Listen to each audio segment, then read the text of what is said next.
तो आज हम स्टार्ट करेंगे balance and unbalance chemical equation. तो बैलेंस केमिकल इक्वेशन क्या होती है? एक इक्वेशन मैं आपके लिए लिख रहा हूं यहां पर C+O2 it gives CO2 plus में हीट। तो आप यहां पे देखेंगे कि यहां पर LHS साइड और RHS साइड हम मैटर के यही हमारे पास जो कार्बन ऑक्सीजन जो एलिमेंट है उनके एटम्स को काउंट करेंगे। यहां पर आप देखोगे कि कार्बन का एक एटम, आरएचएस साइड पे कार्बन का एक एटम, ऑक्सीजन का यहां पर दो एटम है और ऑक्सीजन के यहां पर भी दो एटम है। तो जब LHS and RHS side number of atoms of element equal होंगे तो वो इक्वेशन हमारे लिए क्या होगी? बैलेंस होगी। तो फिर अनबैलेंस केमिकल इक्वेशन क्या होगी? ठीक है, तो अनबैलेंस के लिए चलते हैं। थोड़ा सा आप यहां पर ध्यान देंगे, मैं एक इक्वेशन और लिख रहा हूं आपके लिए। मैग्नीशियम प्लस में oxygen it gives magnesium oxide. Magnesium को जब ऑक्सीजन के साथ रिएक्ट करोगे तो हमें क्या मिलेगा? Magnesium oxide. फिर से चेक करते हैं क्या LHS साइड और RHS side number of element of atom same है या नहीं। यहां चेक करते हैं, मैग्नीशियम का एक एटम है, यहां पर भी मैग्नीशियम का एक एटम है, यहां ऑक्सीजन के दो एटम है, यहां ऑक्सीजन का एक एटम है। तो आपको यहां पर ध्यान दो, यहां पर ऑक्सीजन के दो एटम है, यहां ऑक्सीजन का एक एटम है। इट मींस ये इक्वेशन बैलेंस नहीं है। तो हम क्या करेंगे, आज हम सीखेंगे कि किसी भी केमिकल इक्वेशन को बैलेंस कैसे करते हैं। तो इस इक्वेशन को यहां पे लिख लेते हैं आपको बैलेंसिंग कराने के लिए कि इस इक्वेशन को हम बैलेंस कैसा करेंगे। चलो, तो आपको दो तीन चीजें ध्यान रखनी है। पहला ये कि आप जब भी किसी केमिकल इक्वेशन को बैलेंस करोगे सबसे पहला स्टेप क्या रहता है? स्टेप फर्स्ट रहता है चेक करना कि ये बैलेंस है या अनबैलेंस। तो स्टेप वन तो हम ऑलरेडी कर चुके हैं, हमें पता है कि ये इक्वेशन बैलेंस नहीं है। स्टेप टू जो है आपका बैलेंस करने के लिए आपको ध्यान रखना है कि आप चेंजेस कर सकते हो। तो सिर्फ किसके अंदर?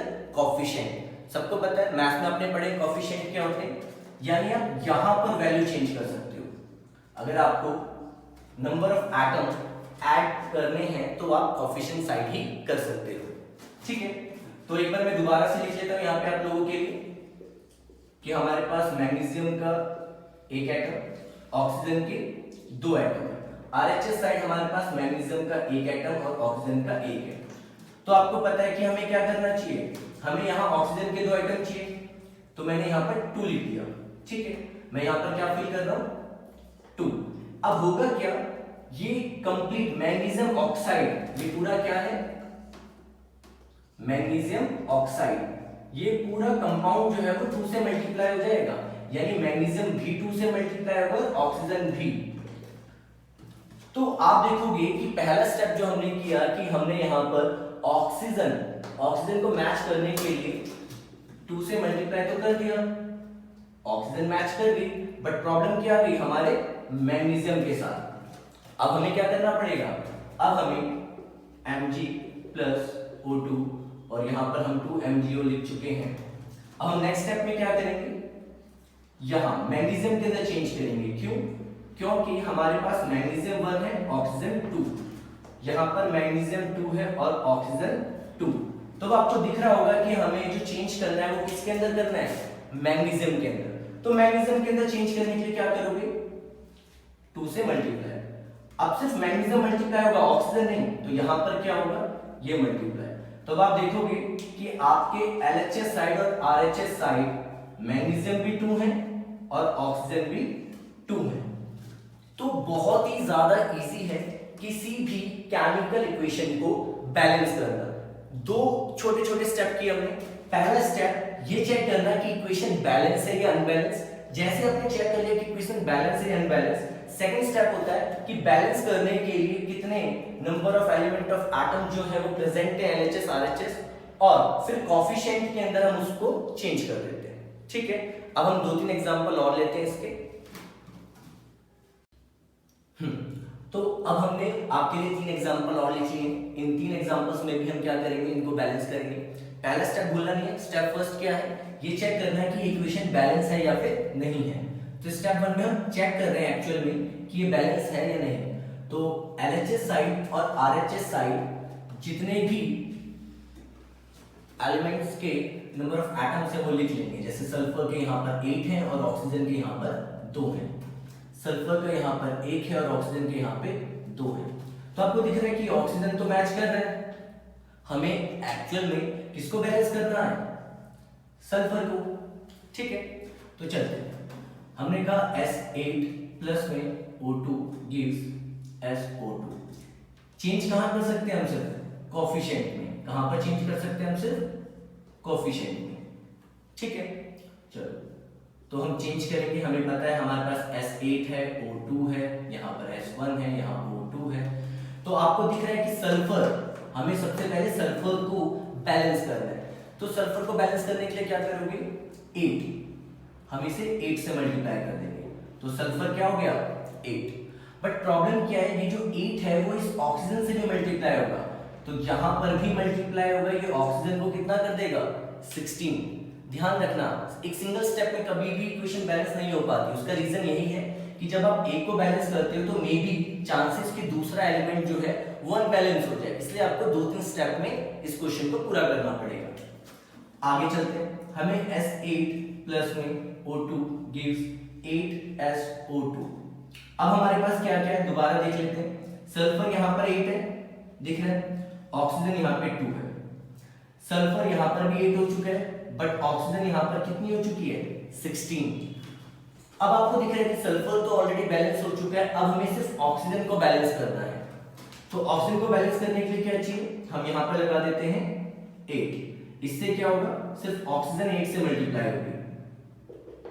अब आप देखेंगे हमारे सल्फर मैच कर रहा है, हमारा ऑक्सीजन मैच कर रहा है। तो यानी कि ये हमारी क्या हो जाएगी?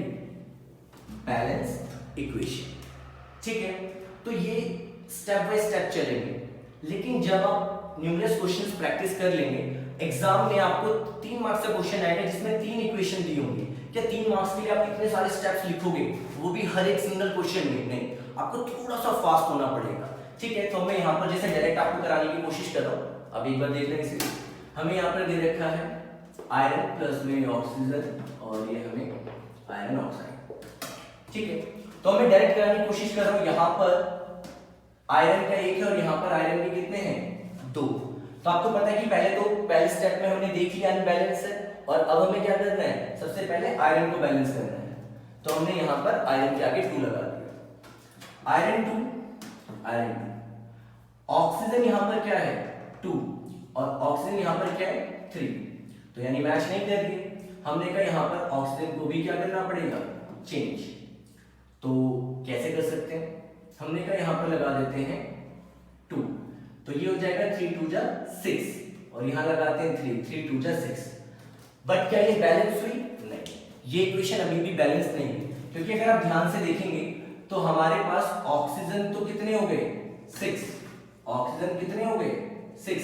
लेकिन आयरन में यहाँ पर Fe जो है वो 2 है, और यहाँ पर जो Fe है वो कितने हैं? 4। इसका मतलब ये 2 हमने चेंज करना पड़ेगा। ठीक है, तो हम इसको क्या कर देंगे? 4। अब आप देखोगे हमारी पूरी इक्वेशन क्या हो गई है? बैलेंस हो गई है। तो आपको ऐसे टेंशन नहीं लेनी कि अगर आप एक सिंगल स्टेप में फर्स्ट अटेम्प्ट में इक्वेशन बैलेंस नहीं कर पाते। आपके पास ये प्रोसेस है। अभी आप जब स्टार्टिंग में क्वेश्चंस करोगे तो आपको ये प्रोसेस फॉलो करनी है।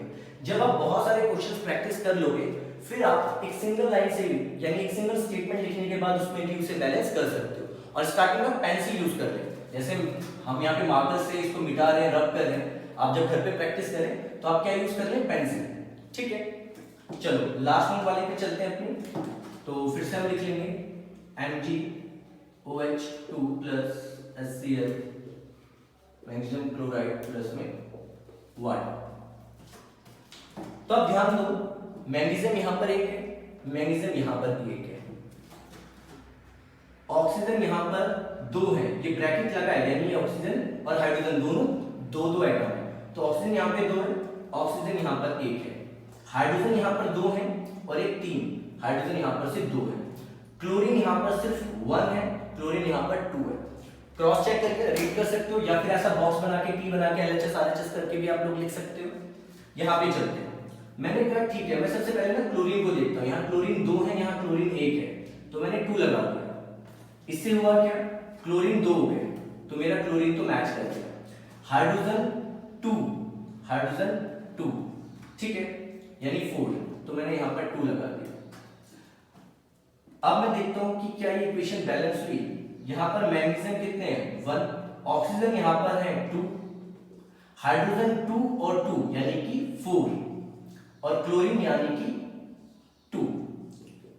क्या आरएचएस साइड भी ऐसा हुआ, चेक कर लेते हैं। आरएचएस साइड में आप सबसे पहले मैग्नीशियम को देखो, मैग्नीशियम 1, इसके बाद आप किसको देखोगे, ऑक्सीजन को देखना है, तो यस ऑक्सीजन कितने हैं 2, हाइड्रोजन को देखोगे तो हाइड्रोजन कितने हैं 4, और क्लोरीन को देखोगे तो क्लोरीन कितने हैं 2। तो इसका मतलब आप चाहो प्रैक्टिस के बाद आप एक वन लाइनर में भी इक्वेशन को बैलेंस कर सकते हो, ठीक है, मगर उसके लिए आपको पहले बहुत सारे क्वेश्चंस प्रैक्टिस करनी पड़ेगी, ठीक है। तो प्रैक्टिस के लिए क्वेश्चन भी मैं आपको प्रोवाइड कर दूंगा।